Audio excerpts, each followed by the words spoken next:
On the western third of the island of Hispaniola, a colony rose, one that would change the world. This is Haiti before independence, the colony built on blood and fire.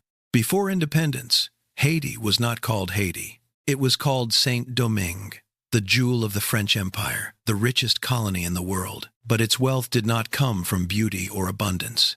It came from suffering.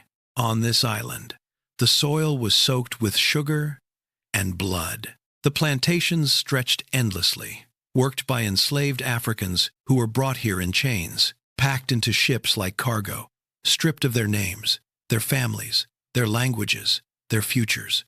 Saint-Domingue was a machine, a brutal, relentless machine designed to turn human lives into profit. The French elite lived in luxury, surrounded by mansions, silk, and gold. But behind every coin they touched was a life broken, a body beaten, a soul crushed. The enslaved population outnumbered the colonizers by more than 10 to 1, and the French knew it. So they ruled with terror. Whips tore through skin, iron collars cut into flesh. People were worked until their bodies collapsed in the fields.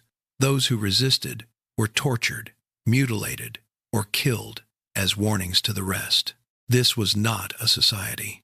It was a nightmare. But even in the darkest nightmare, there is always a spark. In the shadows of the plantations, resistance grew. Quiet at first, whispered songs, hidden rituals, stolen moments of dignity. The enslaved carried with them the memory of Africa, the strength of their ancestors, and the fire of a freedom they had never tasted but always believed in. At night, deep in the forests and mountains, they gathered in secret. They prayed. They planned. They remembered who they were. And then, the spark became a flame. In 1791, the island erupted. The enslaved people of Saint-Domingue rose up in a rebellion so fierce, so unstoppable, that it shook the foundations of the world. Plantations burned. Chains were broken. The French elite fled in terror. Europe watched in disbelief. How could the most oppressed people on earth rise against one of the most powerful empires? But the people of Saint-Domingue were not fighting for politics. They were fighting for life itself. Leaders emerged, men who had once been enslaved, now commanding armies. Toussaint Louverture, a man of brilliance and discipline, rose from the fields to become the architect of a revolution. He fought the French, the Spanish, the British, and he won. But the empire did not give up easily. Napoleon sent thousands of soldiers to crush the rebellion, to restore slavery, to erase the dream of freedom. The war that followed was brutal beyond imagination. Cities burned, bodies filled the streets, disease swept through armies, families were torn apart.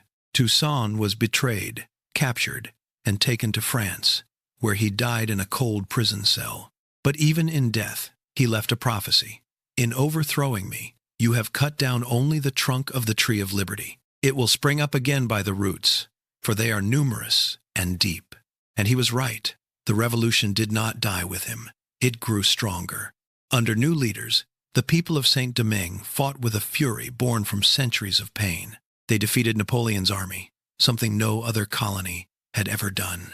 And on the 1st of January 1804, they declared their independence. They reclaimed their land. They reclaimed their identity. They reclaimed their name. Haiti, the first black republic in the world, the first nation born from a successful slave revolution.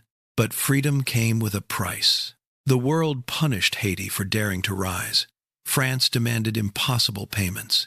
Other nations isolated it, fearing the example it set. And the scars of colonization remained deep. But Haiti's story, its true story, is not one of defeat.